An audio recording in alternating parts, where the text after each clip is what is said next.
just like Jesus can.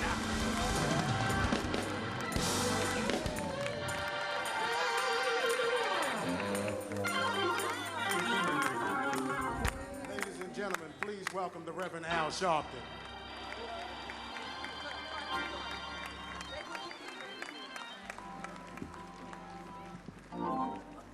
To our bishop, to the Sterling family, to all of the elected officials and all that are here today. First, let me thank the family for being an example and a model to this nation.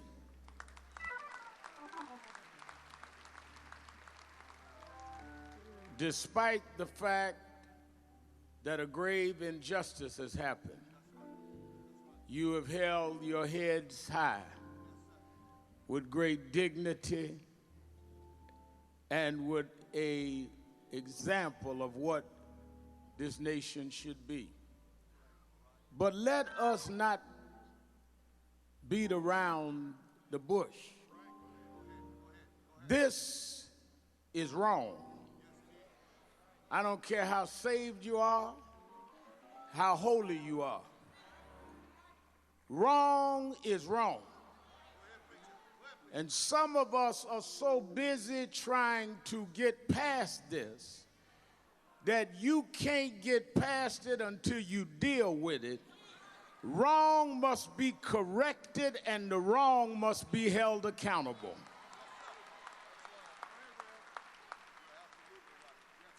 Tomorrow morning, I'm leading a march in New York. 2 years ago Sunday, they choked a man to death on video, selling Lucy cigarettes in front of a store. 2 years later, they shoot a man selling CDs in front of a store. We have got to stop going from funeral to funeral, and America needs to deal when wrong is wrong, and whoever does the wrong needs to pay the price for doing wrong.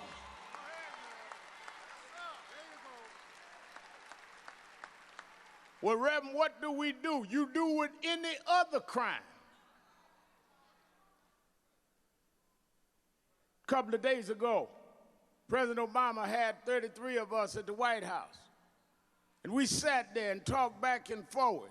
And some of the law enforcement talked about how it is a very frightful thing that when they leave home in the morning, they don't know if they're coming home.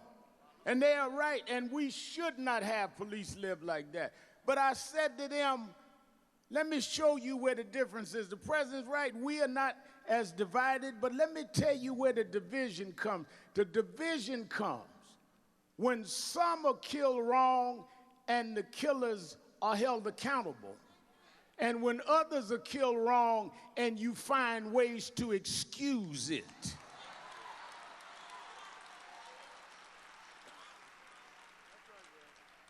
Nobody condones killing cops. Nobody stands for what happened in Dallas. But I want to see some of you stand up in Louisiana and say, we think it is wrong when cops do wrong. We want healing, but you've got to have one standard of healing. From Eric Garner, then into Ferguson, Missouri, then into the case in North Charleston, and on and on and on.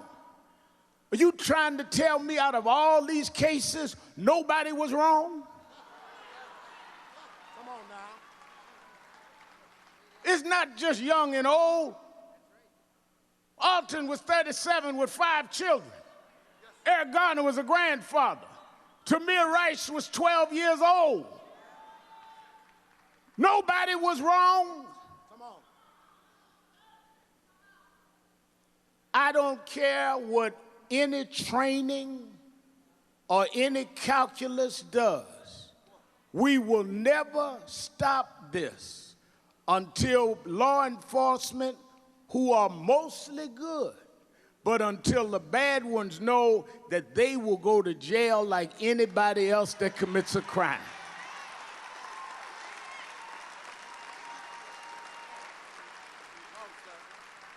If someone commits a crime in our community, some turn them in. Reverend, most cops are good, then good cops need to stand up. And good cops need to say, you bad cops that are giving us a bad name need to go where anybody else that does bad goes. Let me tell you, Cameron, you have touched a lot of us. I was a boy preacher. I started when I was younger than you, and I looked at you and thought about when I was a teenager and people, as a preacher, was telling me to shut up. While I walk, and Jesse and them didn't want me to talk, so I had to build my own platform.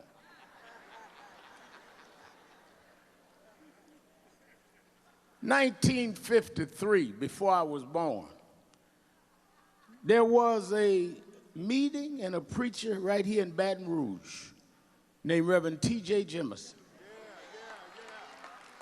And T.J. Jemison and the people in Baton Rouge had the first bus boycott, even before Montgomery and Rosa Parks. This is the birthplace where it started.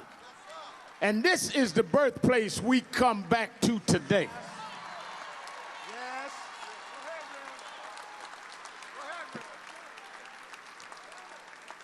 Dr. King and Dr. Abernathy and others studied what Dr. Jemison did in Baton Rouge, where they boycotted the buses.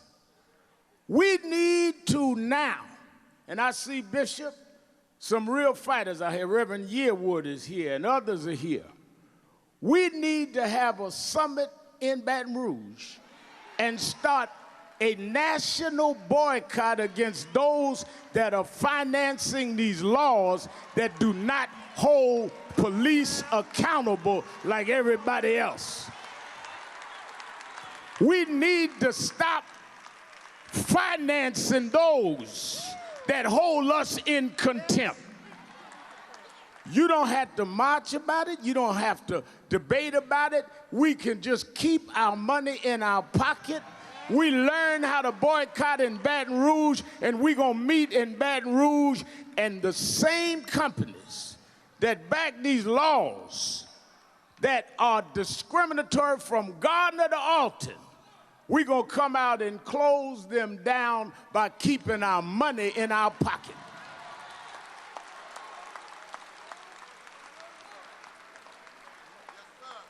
You may not like us, but you won't do it with our money in your pocket.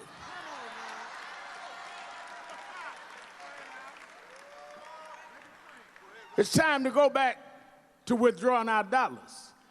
I mean, they say to me, well, Reverend, the slogans, we say no justice, no peace. That's not threatening. They're saying you can't have peace without justice. The minister's right.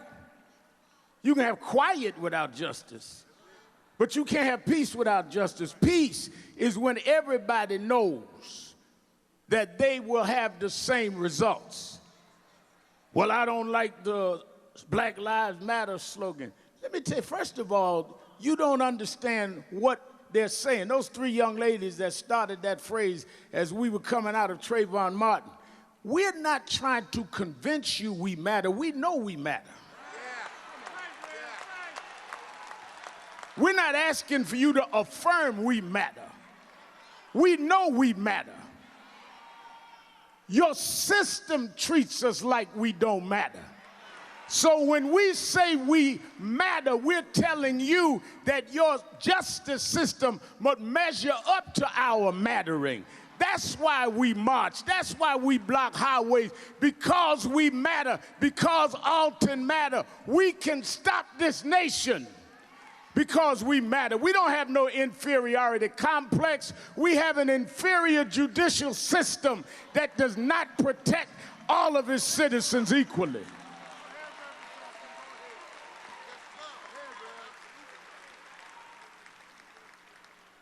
That's what this is about, one system that operates fairly for everybody. We're not anti-police, we're anti-wrong. We wrestle not against flesh and blood, but principalities, wickedness in high places. It's wicked to just let a string of killings go and nobody pay. It's wicked to sit up and know you're covering for institutional iniquity. It's wicked that you want ID for us to vote. You want the president's birth certificate, but you don't even want background checks for people to buy guns. It's wicked.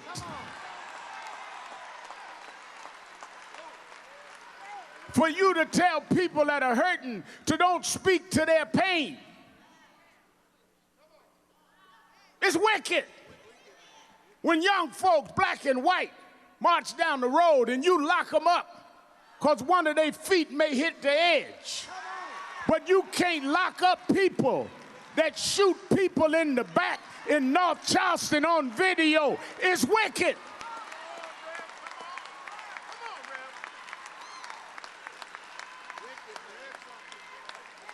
We're not fighting police, we're fighting wickedness. We're fighting wrong.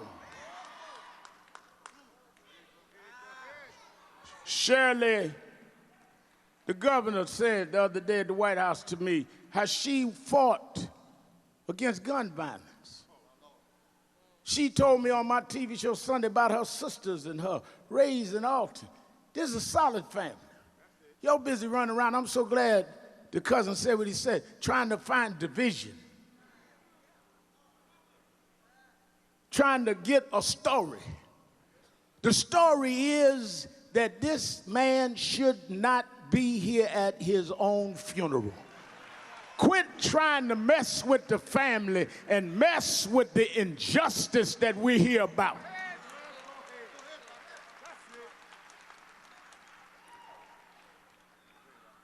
Five children. Wickedness. This is the role. Preachers, Reverend Raymond, all of us need to be standing together. Not arguing about who gonna do what. That's why I was glad the minister was here.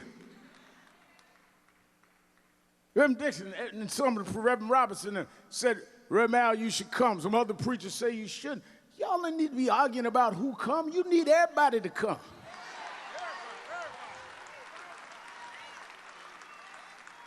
If everybody got to stay out of town for you to preach, you ain't got no sermon.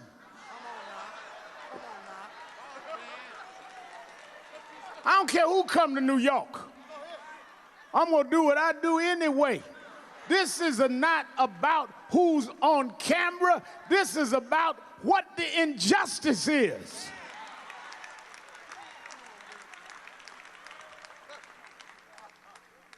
Let me say that the reason we can make it, I want the authorities in Louisiana to understand this. The reason that we can sustain through all we've been through. I looked at the president the other day, everything they put him through. Can you imagine asking the president of the United States for his birth certificate, voting against him when he get your mama health care? And anybody, especially us, that say anything about him, put him all over TV. And then Red Mal, y'all just like him. Yeah, I do like the president. He's been the best president since I've been alive.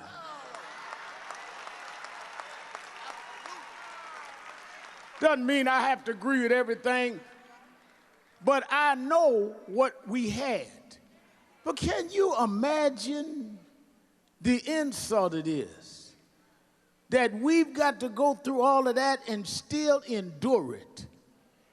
But the reason why we endure it is we've got a weapon that you can't take from us. I got 2 daughters, and I tell them they're in the technology and the social media, and I tell them all the time, Sister Sandra, that there's some things in life that you are not going to be able to Google up the answer. Cameron, you're going to face challenges that technology ain't going to be able to explain to you. But the reason you can make it anyhow, the reason why your great-grandmama made it, is there's something beyond their understanding. When I was growing up, they tell me to keep hope in what we were doing, but there have been things I faced that hope ran out. Mr. Robert, there were things that my hopes were dashed. But I'm glad, Sister Shirley, they raised me in the church because I've got another gear in my engine. When hope runs out, then faith kicks in. Faith is the substance of things hoped for, the evidence of things unseen. Faith is when the doctors give up, but you hold on for another doctor. Faith is when you got a pile of bills and no money, but you say he will provide all of my needs. Faith is when your friends walk out, when your loved ones turn their back.